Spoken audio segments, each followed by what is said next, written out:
Oh, well, we now have 100 participants, which is fantastic. If you guys are neurodivergent and don't mind letting people know, do a little thumbs up again, because it would just be interesting to see. Nice.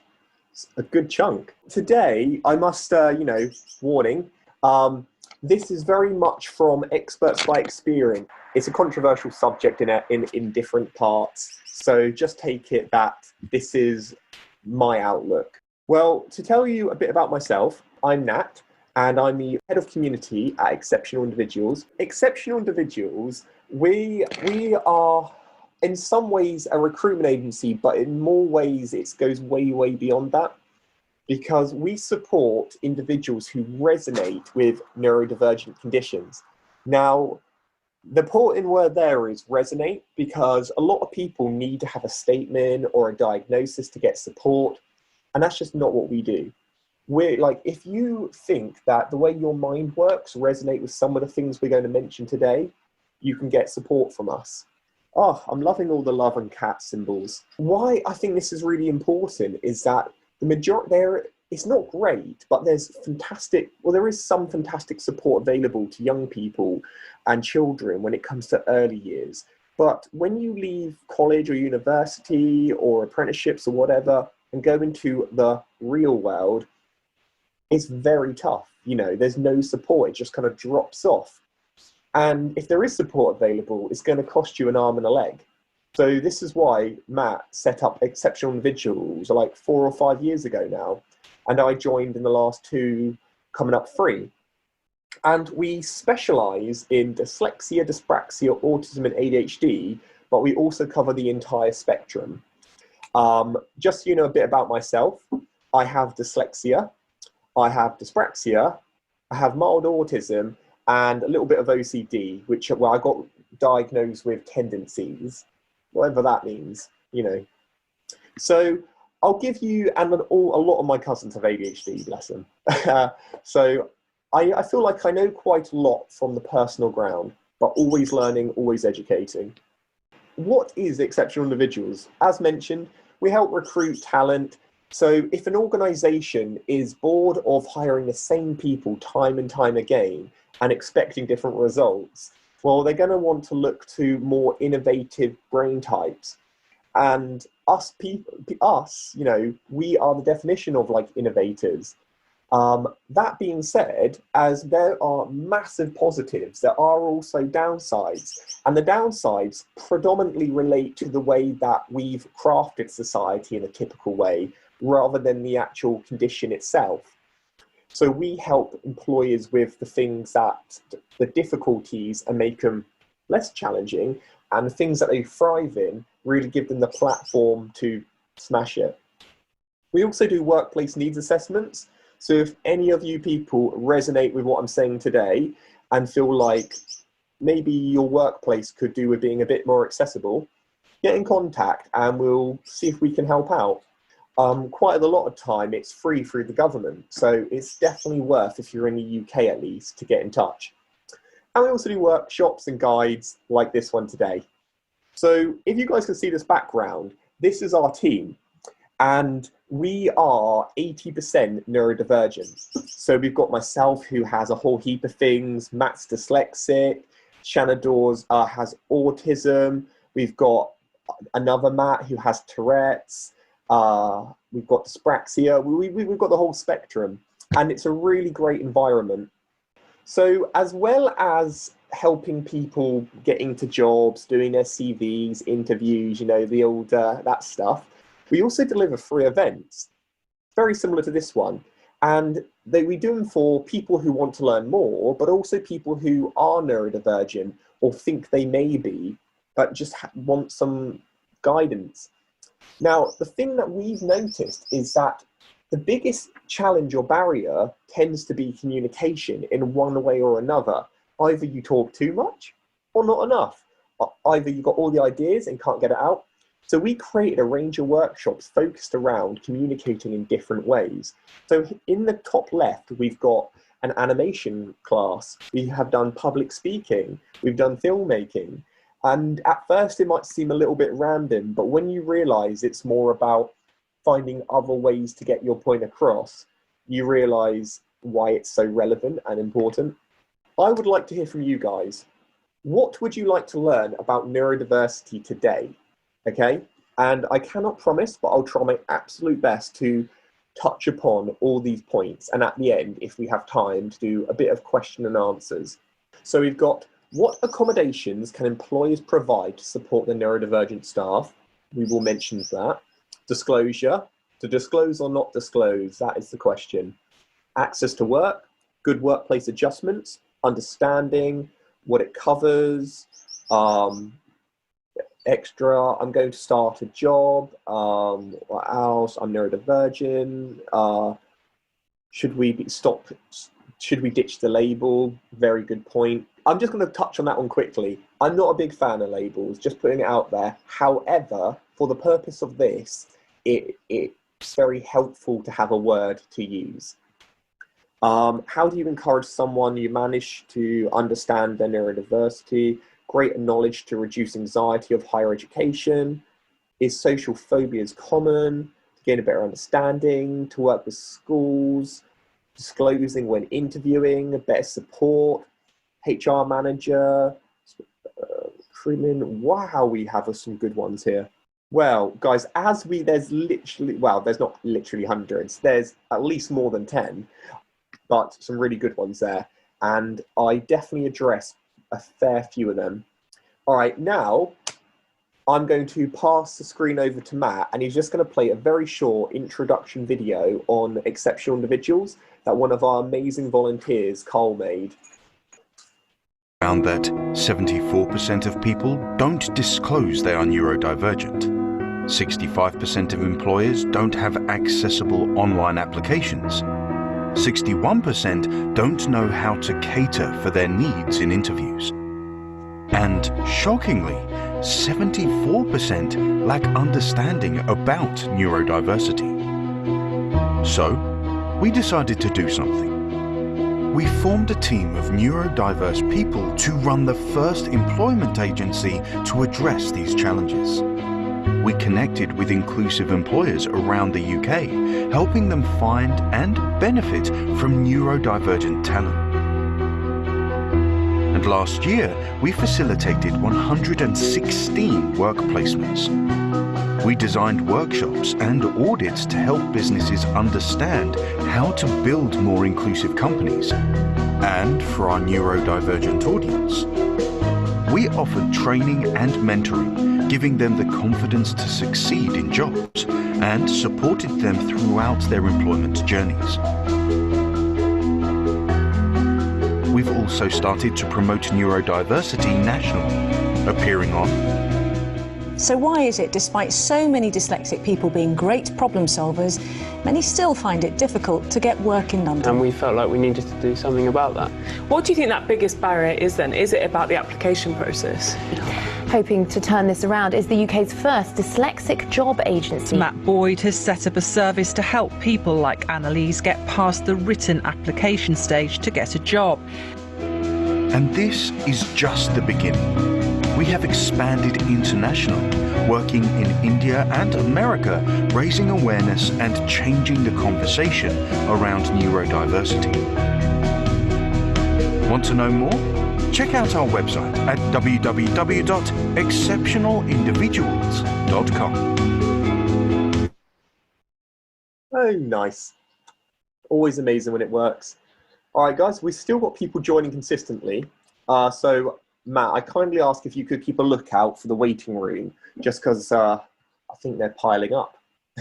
But yeah, that gives you an idea. And April, who's in this chat, April, can you give us a wave? Yeah, April did, rightly so, did this scripting and storyboard for that video. So now, guys, we're going to do a bit of a quiz, because who hasn't done enough quizzes during lockdown, eh?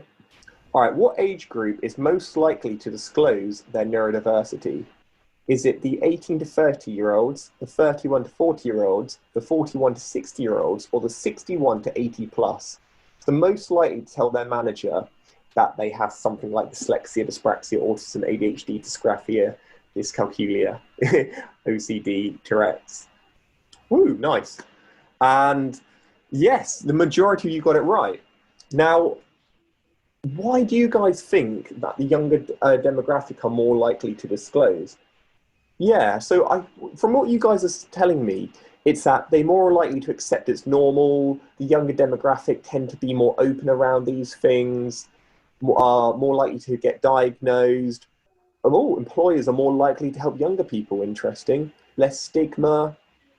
And all of these things are right. And think about it, like if you've been told your whole life, like, oh, dyslexia, it becomes more norm and accepted.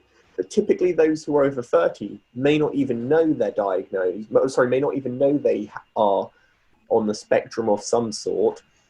And there's also a stigma, even though people are trying really hard to do it. What of these billionaires is not neurodivergent?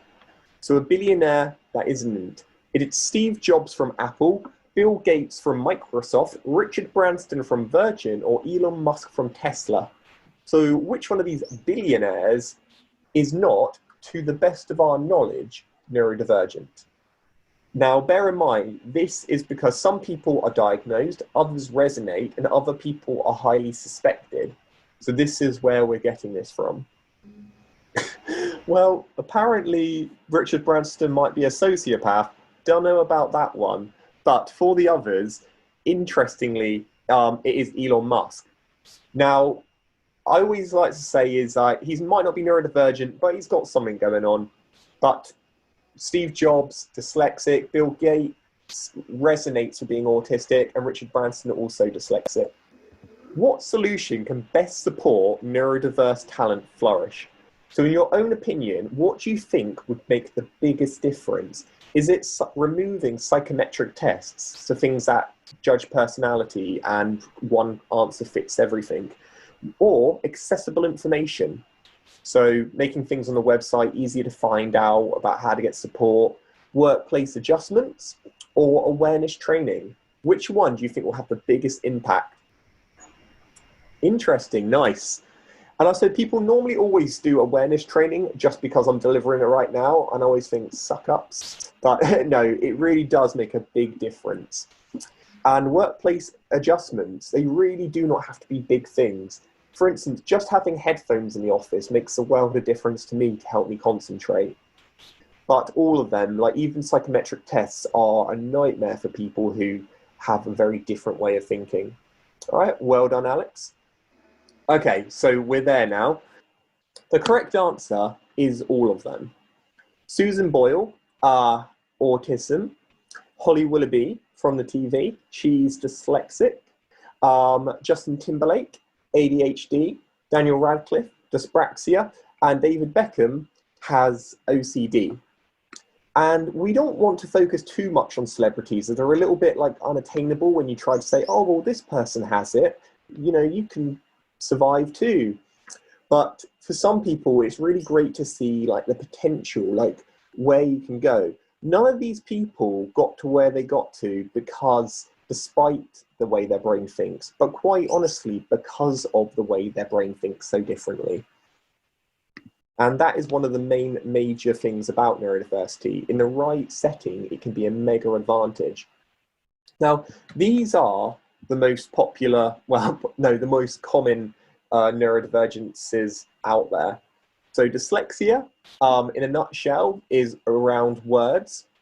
Dyspraxia is kind of more physical dyslexia, so how the brain kind of interprets external information, so it can affect balance, coordination, speech, anything like that. Autism is a very unique one. It's like seeing the world in a different way, not wrong, but different. ADHD is kind of like the brain on hyperdrive. Doesn't always have to be hyperactive though. OCD, obsessive compulsive disorder. Dyscalculia, it's kind of like dyslexia of the maths world, but not really. It's more like you know the information in your head, you know the formulas, but the brain confuses the symbol. And a lot of people suspect Albert Einstein was dyscalculic. Tourette's is like when you have tics and your brain kind of gets stuck on a rut and it ends up like repeating messages. It's to do with like endorphins and things like that. And dysgraphia is it's similar to the others, but it's more like, you could have really bad handwriting, but extremely intelligent. You could be bad with directions. the coordination from up here to like down there, like just doesn't match. But again, I definitely have that one. Nat, someone's asked, can you explain why OCD comes under neurodiversity? Yes. So we got that, let me see where the comments are. We got that recently, I got asked that. And is it neurodiversity? Well, I think the term is very broad and wide, but my definition, or our definition, is that it's a different thought pattern. It's the brain thinking in a different way. And the majority of the ones we mentioned are not disabilities, or they don't have to be disabilities. Dyslexia to autism, you know, and ADHD, it's a different way of the brain solving problems. Now, mental health isn't directly part of neurodiversity. You know, it's separate, but there is an overlap, because living in a world which doesn't suit your way of thinking and having that way, it is going to like cause stress and anxiety. So mental health is far higher. So it is true that OCD, for example, does cross into the mental health section, but there is a lot of overlaps. As channeled in the right way, it doesn't have to be in negatives. Now on this one, this is like called a spiky profile. That's how we measure neurodivergence. Now on your phones, if you guys just like rate how good you are in each of these areas, it will give us a good idea about how diverse this group is. Now, the best way to understand if someone is neurodivergent or not is to understand like the profile. And if you are, for instance, quite good at most things, like a good all-rounder, then you're probably not neurodivergent. But if, for instance, you really struggle in some areas, but over-excel in others, then that's a good sign of neurodivergence. If you are, for instance, bad at everything, that's not. Neurodivergence isn't about deficit, it's about fluctuation of ability, and that's the best way to know. Now, the bigger the group you ask, the more well-rounded it should be. So if you see here, it's pretty much a neat circle, meaning that we have a very balanced group. But when we work with people in a room that, like last night, when I was in a room of people who were just dyspraxic, for instance, they had a real strong spike at creativity, but a real deficit in like relationships and math. And by understanding your strengths and weaknesses, you're able to prop up and help the things that are more challenging, but also go and find jobs and career paths and routes that really highlight the things that you're already succeeding in. And that's our main approach. So just to give you guys now a quick overview on the main ones, and hopefully this will give you guys a good base level knowledge. First of all, what is it like to be dyslexic? Try reading this, what's on my screen, out loud, and it will give you like a good idea. So if you're anything like most people, you'll probably be able to read all of it okay-ish. Like, you know, it takes a bit longer, but you can read it. But when you get to this word here, you won't be able to read it. And this, for me, is dyslexia. It's not being dumb. It's not being stupid. It's that the brain learns in a different way. So the way that most brains understand like English and written communication is they break it apart and join it together with structures already like determined. But I see words as like stagnant images. So the more I see the word, the more my brain remembers what it is and what it said. I don't remember how to join the word together. I remember the image of it. So that's why I'm getting better and better, and people with dyslexia can improve. But when you find a word you've never seen before, it's not like you can work it out. It's like you're starting from scratch, and it is different for everyone, but that's the way that it affects a fair few people. So again, really important, people with dyslexia, the very, very vast majority can read, can write, are actually pretty good at it. But they're still going to make the odd mistake here and there, and it's not a determinant of ability. Okay, dyspraxia. So dyspraxia, I like to think, is it has a lot of similar outputs as dyslexia, but where dyslexia is like you do not currently have the knowledge in your head, you see words and your brain interprets it and sometimes gets it a bit muddled up. Dyspraxia is more like you have this information, it's trying to go into your brain, but there's like a funnel and it's only letting like little bits of information in at a time. And that's why there can be like delays. So say you're speaking with someone who's dyspraxic and they don't reply, they're like, you might be quick to assume that they do not understand, you know, oh, this person, they're not going to get the job. But actually, what's more likely is that they do understand, but the brain is processing. So the best way to get information out of someone who's dyspraxic, and bear in mind, I'm a trustee of Dyspraxic Me, so we work on it a lot of the time. It's about asking in small segments. So rather saying, can you put the kettle on and then take the bins out? That's like two separate bulks of information. You say, can you put the kettle on? Once the kettle is done, then can you pick the bins out? By breaking up questions, it makes it far easier for the brain to like digest. And it also is the case in meetings. So always do notes, always do bullet points, make things as easy as possible for those words to go through that funnel. All it is like ripping information up and allowing it to kind of flow better. And it's also why people often refer it to as clumsy disorder, which is offensive, by the way.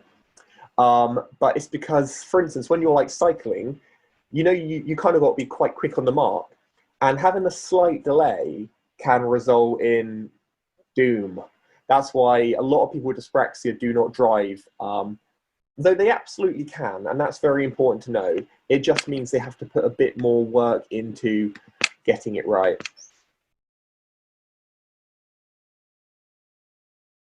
Okay, guys, some great questions. I promise you I will answer soon. Another way that I like to explain dyspraxia is that imagine if every time someone asked you a question, you had to solve like a puzzle before you could answer it. And normally in life, the quicker you answer, the more likely someone believes in your credibility. So if it's taking you quite a while to answer, even though you know the answer, you're at a disadvantage. So this is why when people ask for extra time, they're not taking the mick, they're not being cheeky. All they're doing is creating a level playing field. So again, give someone like 25% extra time. It's a good standard, but it allows someone the chance to solve the puzzle in their head first.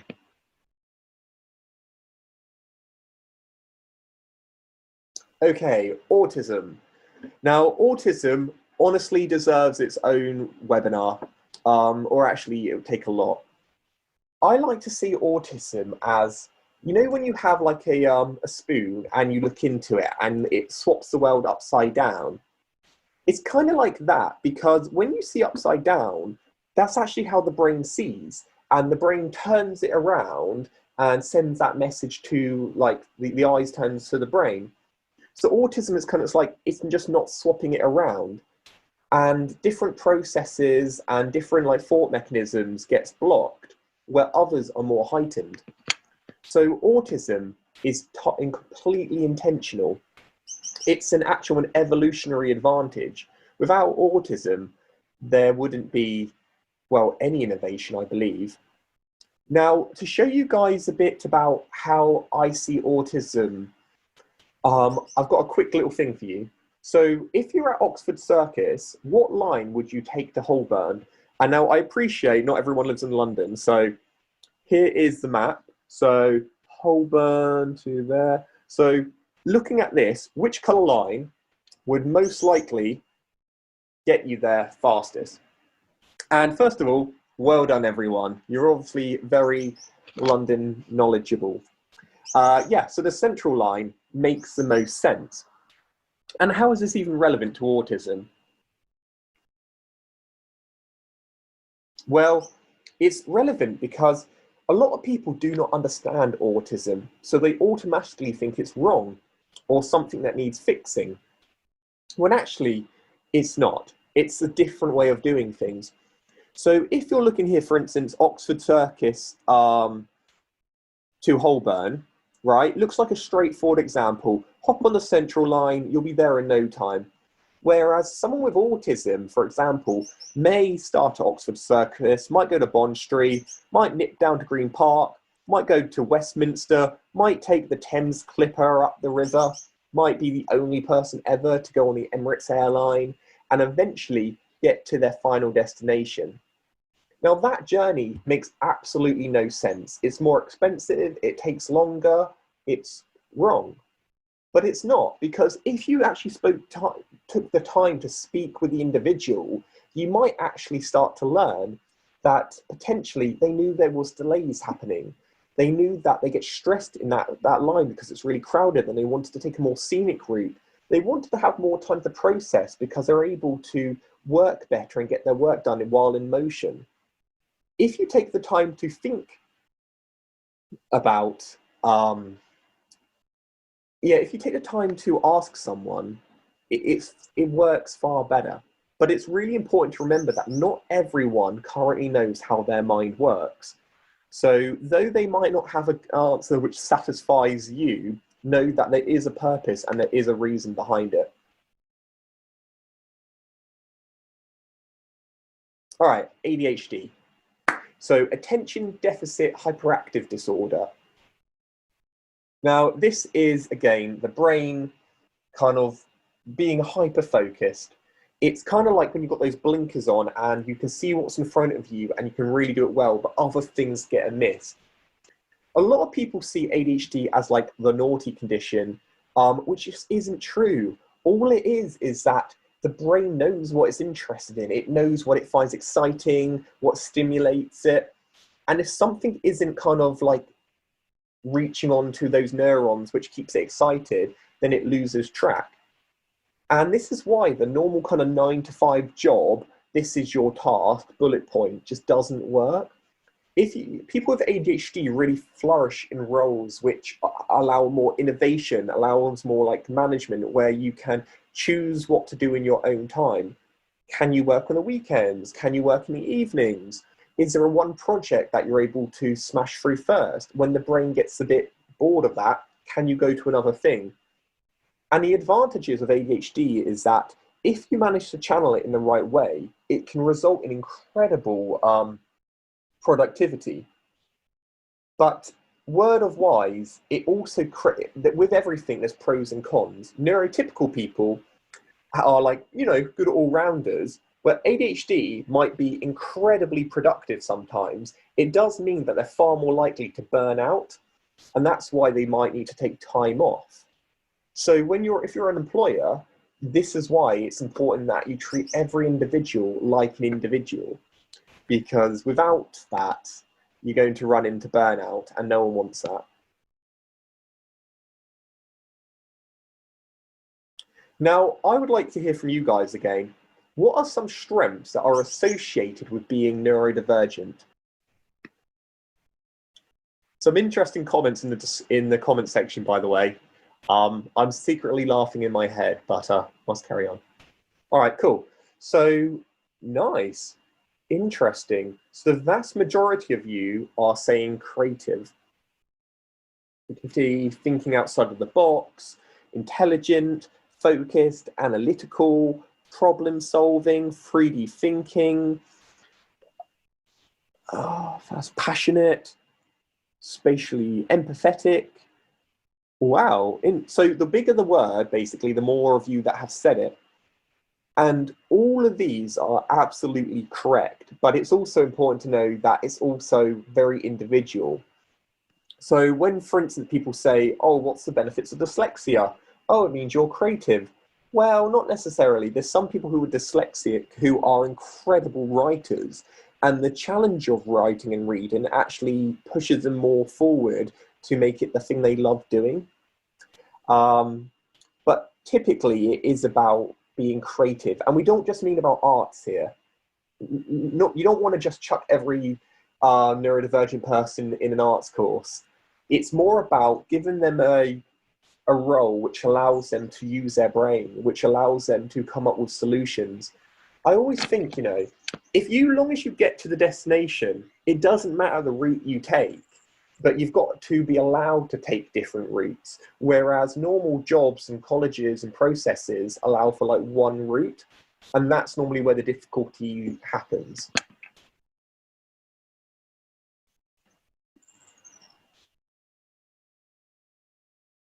So what we covered in this section: recruitment processes can unintentionally discriminate. Autism is a different way of thinking. Positives relate to, there are lots of positives that relate to neurodiversity. Now, going into our last part, we've got one group activity, an explanation on learning styles, and a bit of feedback, so questions and answers. And yes, and that should work out nicely for time. So I would like to ask all of you, and we've got a really broad audience, including managers, directors, individuals who are neurodivergent, people who are just curious. What do you guys think might be the best support that you could give a neurodivergent colleague so they could work to their strengths? Let me into Zoom again, please. Okay, I don't know if that's the best. Well, I guess that could support neurodivergent people. Let's see how I do that.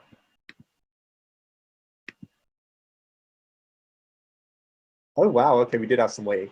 All right, apart from that, we've got ask them, find out what their strengths are, support them with tasks they struggle with, understanding and time, be kind, space and freedom, right method and training based on their interests, ask them what they need.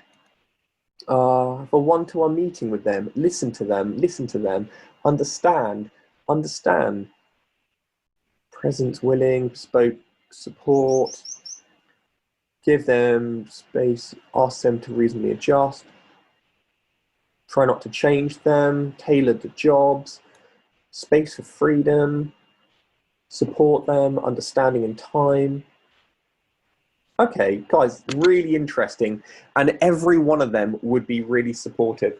The best one that I like the most, which is this one, which is ask them. And the best way that is that I meet so often HR managers who have the world's best intentions, you know, they really mean well, but they try to make these adjustments without actually asking the individual. And lo and behold, the adjustment doesn't work. And it makes the person feel like they're being a pain, it makes a HR manager feel like, I just, you know, why do I even bother? But ask someone, they know their brain better than most people. But there are going to be instances where the person doesn't understand the best way they work. And that's one of the things that we do at Exceptional Individuals. But also you can work with them, try things, trial and error. And whatever adjustment you make sure that that adjustment is open to the entire workforce. You never want to isolate one demographic over another. So you can't say like, all right, use this colored paper only for people who have diagnosed autism or dyslexia. It's got to be, well, it's there for everyone. Use it if you want. If it helps, it helps. If it doesn't, don't use it. That's normally the best kind of way you can. Treat people equal. If you make life easier for one demographic, you should make life better for everyone. Preach.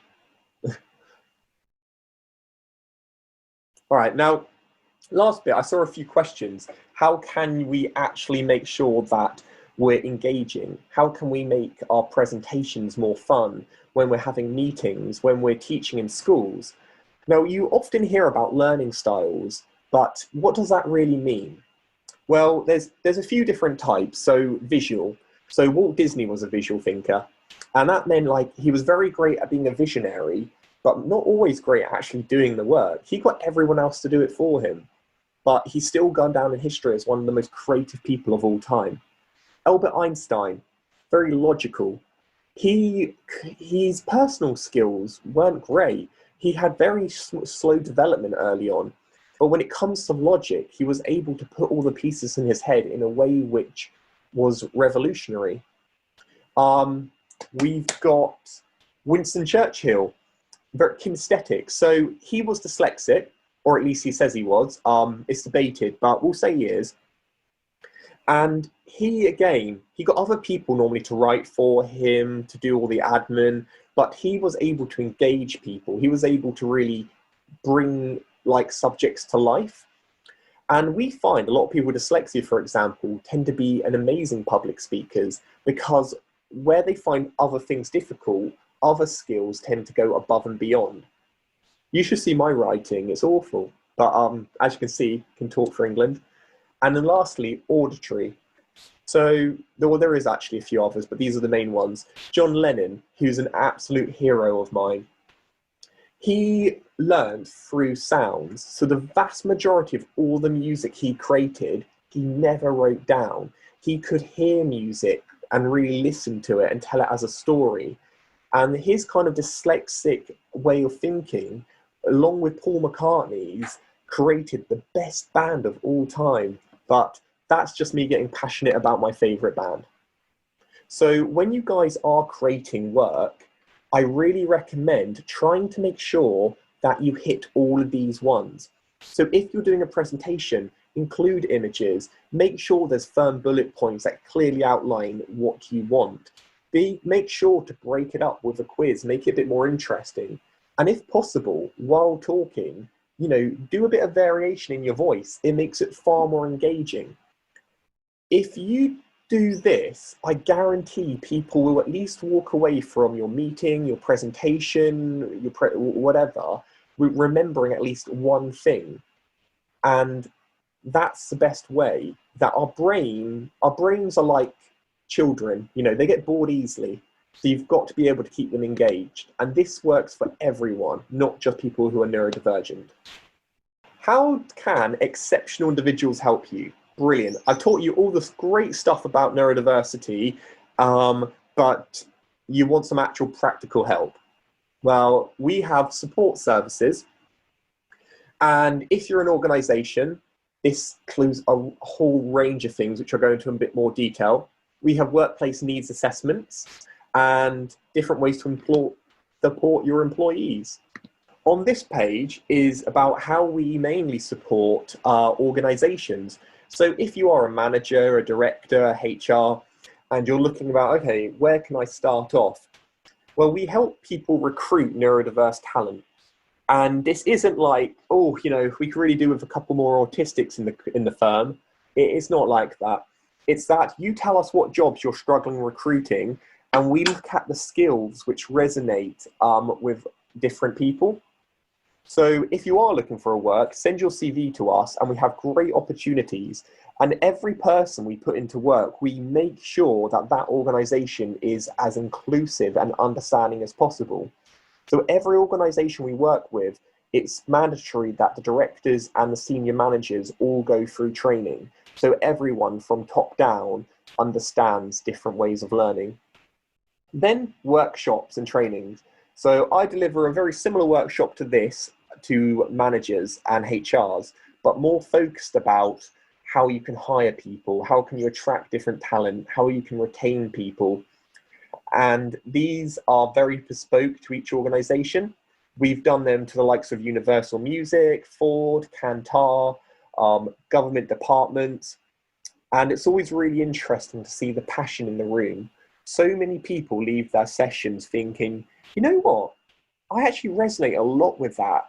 That makes a lot of sense now. Because as we learned, if it's 1 in 7, that's really high odds that somewhere or another your brain thinks along the lines we've mentioned. We do audits. So what that means essentially is we will go through all of your systems and processes and just make sure that you don't unintentionally discriminate or alienate different ways of thinking any way along the journey. And there's also employee support. So it's all well and good getting people in the organization who are diverse, but if you do not have the kind of structure in place, it's not going to work. This is why we'll make sure that someone feels settled, is at ease, have the equipment they need, has training, has access to someone they can talk to whenever they need to. Just like you have like support systems for mental health, you also need support for the things that neurodiverse individuals find difficult. For workplace needs assessment, this is something you can either do via the UK government or you can do as an independent, which is more perfect for those of you who are not in the UK. It's a government grant which can go up to like tens of thousands, but typically it's around about 4,500. And this allows you to get the support right away. So all you need to do to access it is, one, secure a job.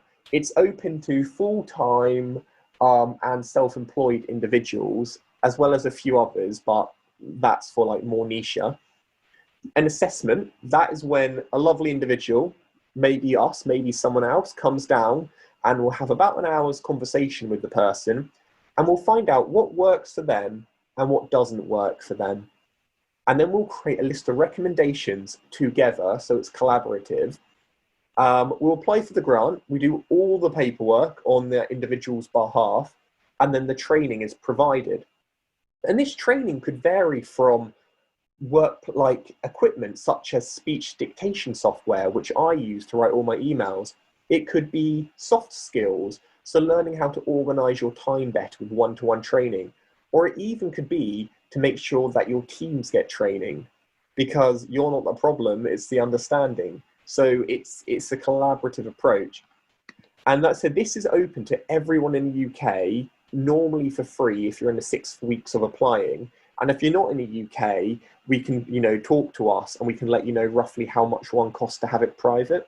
But essentially, it's a really good way to say, look, I need support. This independent organization recommends that this would help me greatly. Okay, and ways to support your colleagues, awareness training, education is so essential. Workplace needs assessments. Again, if you've got a bad back, they're normally more than happy to get you a special chair, but people don't often do assessments for people who think differently, and you should. There's no reason why not. If it's being offered by the government, it seems silly not to take them up on the offer, and you never know how long these things will stay around for. Also, you guys should look at a thing called Disability Confident. It's a government like stamp of approval that says, you know what, you are doing a good job. You have said you're going to hire inclusively. You're not going to discriminate. You're going to go the extra mile. It's not a foolproof thing, but it's a good starting point anyway. And it's something that you can work up to. There's 3 levels. There's Disability Confident, Confident Employer, and Confident Leader. We're actually a confident leader at the moment. And it means we don't just make it easy for people to apply with different abilities. We actively encouragely support it. And accessible information. So what we mean by that is, the vast majority of people, there is support available, but they have no idea how to find it. And it's normally when issues happen and the HR manager will be like, well, we actually have this support available. Well, it's no good if you don't let people know. Put it on your website, put it on the applications, let people know that if they are neurodivergent, there is support available that can help them with the application process. And some adjustments. And again, I can never tell people how to run their companies, even though it's kind of my job. Psychometric tests, get rid of them. Like all they do is create one cookie cutter mold of an individual. That isn't the way that you're going to create innovation. And you could also partner up with exceptional individuals. Wink. We're more than happy to have a chat with any of you today, whether you're looking for work, looking to partner, or just want to have a good chin wag. Any questions? Now is a good time for you guys to write in here any questions you have, and myself or Matt will do our very best to answer as many as possible. Do you work with schools? We work with schools occasionally, but it's not our bread and butter. So it's something we do as like pro bono. We'll go in and do assemblies from time to time. So it's not something that we actively do, but it's not something we do not do. Though we do work a lot with school, universities and colleges. Can assessments be done remotely? Yes, they can. Obviously, in an ideal world, you would do them face-to-face because you get a far more better understanding of the individual as well as their workplace. So we recommend doing it in that person's workplace, but it's not essential. So yes, remotely can be done. And obviously during the pandemic, we've been doing all of them remote. How to deal with neurodiversity at school?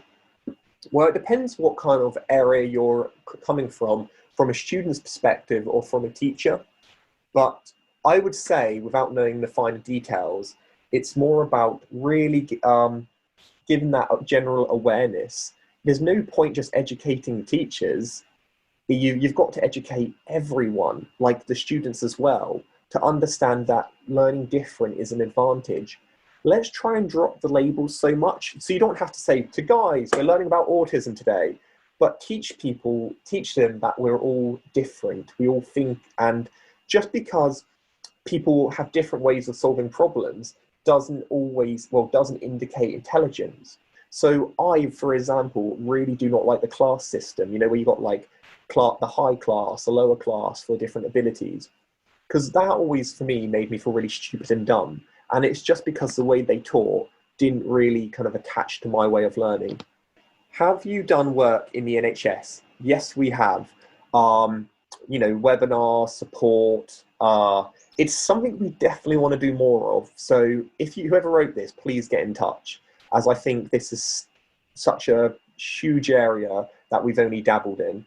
Predominantly, we've worked with government departments, but not directly with the NHS to the level that I would like to have worked with.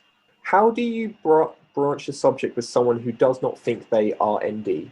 Okay, well, first of all, again, drop the labels. If you go up to someone and say, mate, I think you might be autistic, you're never going to get a good response because people do not see it as a badge of honor. But if you go up to someone, say, I notice that you learn in this way, or how do you think you learn best? That's interesting. What could we do to help you? By coming at it from that angle, it's far more inclusive and it doesn't kind of attach a label to someone. How often do these webinars take place? So we've got one every fortnight up until September, but then it's kind of at least once a month. And they're completely free. Normally they're aimed at people who are neurodivergent, looking for support. But this is just a bit of a taster today for organisations. But normally we go into far more detail.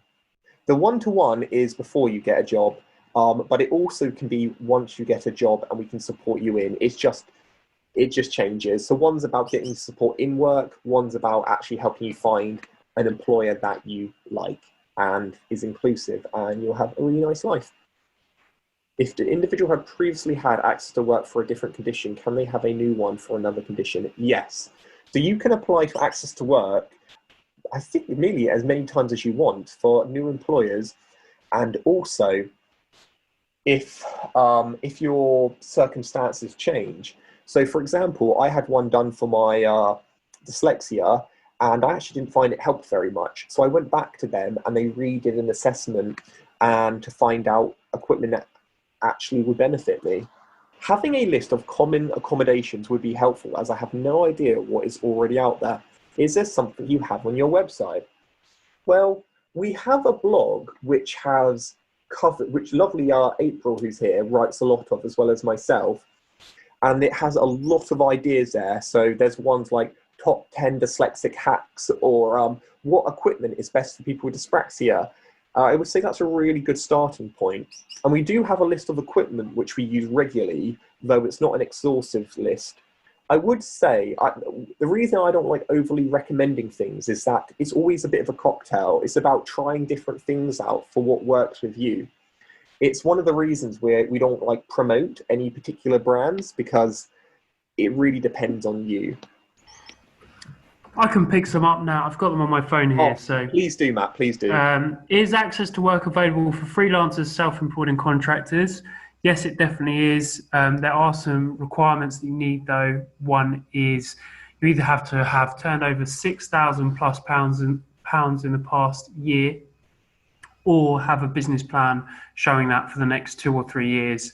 And it really depends on the advisor you get to how much detail that needs to go into. But you definitely can. I'll put the link in. We can help you with that application as well. Okay, how do you get an access to work assessment with you guys? As the one I had was with RNIB, was a poor experience and knew nothing about the conditions and what I needed. The thing is, if you just phone up access to work normally, they basically have a whole database of people, and we're one of them, and they'll just kind of like put you in any odd one. And the thing with that is, it's just pan disability and it's not neurodivergent focused. So we are neurodiverse experts. So if you want one via us, the best thing to do is go on our website and you can request to have one. And that way we'll act as your advocate or third party and go and make sure that you are allocated with us. And I would recommend that for someone who's neurodivergent. If you have a co-occurring condition and say have a physical disability as well, what we do is we collaborate with someone who is an expert in that area together to come up with a really detailed report which will benefit. Do you do the support sessions for access to work? We do for some of them, yes, not all of them. We do a lot of like soft skills and individual coaching and training. This can be done either at your office, or you can come to ours, or we can meet at a coffee shop, wherever you feel most comfortable. How do you deal with neurodiversity in older age and also in supporting siblings growing up? Well, I must say it's more challenging the older you get, because you've been like, the way your brain, you've been conditioned to think negatively for so many years. We meet people with such low self-esteem because of the way the world has treated them. So what I would do is treat them just like I would any other person, but I would spend far more time at the beginning to really work on the confidence element and to like try to refigure the way that they see it. People that are asking for jobs, yeah, there's a jobs page on our site, and we can help you with that. Neurodiversity at school, like we said, it's not something we do often. We do go and do talks at assemblies and things. There's few around schools. We have a lot around access to work, so we're happy to take those questions afterwards. Nat, there's one on whether people should disclose. Someone said, should I divulge my dyspraxia to an employer prior to commencing my contract? Okay, well, that's a really interesting one. Should you disclose? And I said the honest answer is that in an ideal world, yes. But in the real world, it depends. So do your research beforehand. How inclusive is the organization? What I mean by this is, do they have a network of neurodiversity or disability? On their website, do they mention that they have inclusive hiring practices? If you go on Glassdoor, which is a review website, has anyone said anything positive or negative? And if there's good ideas that it's working, then you should, I think disclosure has so many benefits because it means you can get support very early on. The thing I would mention though is, if you are disclosing, do not disclose and expect them to understand. Disclose and educate them what you mean when you say you have, say, ADHD, because everyone has their own views and opinions. So it really is important to know that. Now, if the organization doesn't look inclusive, it can discriminate. You know, people can be very discriminative. I would like to think that if you found them to be that way, it might not be the organization you want to apply for, because eventually the companies who are most inclusive will get the best talent, so it will eventually sort itself out. So, short answer, I would disclose, and if they don't accept it well, I think that says enough about their organization for you to make an informed decision. When you're having an interview, remember it's very much about them interviewing you, but also you interviewing them to make sure that the job is the right fit for you. All right, guys, so on this screen now is for the feedback. We are always practicing, always growing, and always developing. I appreciate my internet was a bit dodgy today, so thank you so much for putting up with me. I'm back in the old family house, and I must say, our good old neighbours are letting us borrow their internet. So, yeah, well, they are. Yeah, so we're doing well. But on the phones, if you could just rate it, overall, how did you find it? The presenter, the content, the interactions, ease to use. Really pleased with all these. Great stuff. If you guys have any more detailed feedback, we'll send a type form to ask later on, and Matt will also send you a link to the Spiky profile. But please do get in touch. During this challenging times, it can be extra isolating to have a different way of thinking. So having a community where we can all come together, be it people who are who have it, think they have it, are empathetic, or allies. Yeah, thank you everyone for coming, from myself as well. This is the first one we've done with so many people. So obviously we will work on any technical issues in the future. For the Spiky profile element, I talked at the start, something we're really excited about and we'll be sending out. In terms of one-to-one coaching, if you're looking for work, we've just extending our team to be able to support with the increased rates of people that need our support at the moment. So we're taking on another 6 or 7 job coaches. So if you do need support, please do email your CV in. You'll get an email straight back offering to book a one-to-one.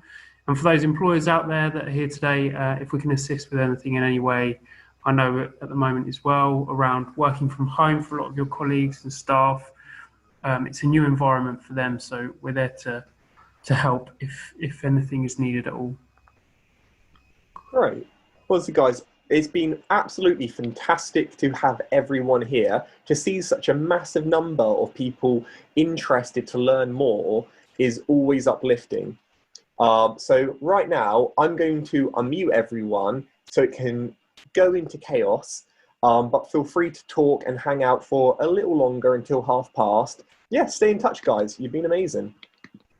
I just want to say thank you to everybody.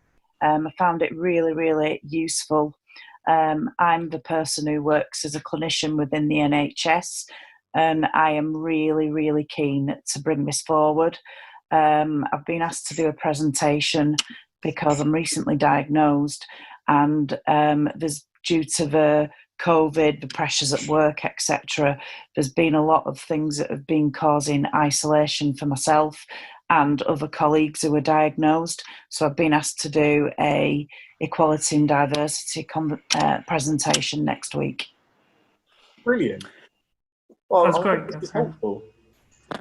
Yeah, if we can help with anything, let us know around that. If you need any more information, please do email. Oh, I certainly will do. I'm so glad I've seen this today. Oh no, honestly, we're as I said, we're very passionate about it, and there is a massive community feeling growing, and I think every day people are switching on. And what we're trying to do is create a world which doesn't just accept neurodiversity, but utilizes it and really harnesses it for the better. So if you are an organization, a lot of the times people will say, oh, but money. And what we would say is, well, you're going to be losing out if you do not become inclusive. If you do not start tapping into these different ways of thinking, other companies are going to have the competitive advantage. And they are starting to listen, and we are seeing a fantastic movement happening at this time. We really are here as a team, and you might think, I've tried that, doesn't work. Well, you haven't tried everything. It takes a lifetime of trying things that do and do not work. We'll get there. But guys, before I won't let this drag out any longer, I really hope you all enjoyed. If you enjoyed, do a little reaction like that. Whee! And it's yes. And that gives me yes, Beverly. She's going crazy. So yeah, really appreciate it all. So stay in touch and have a lovely day, and hopefully see you guys at the next one. Bye all. Thank you.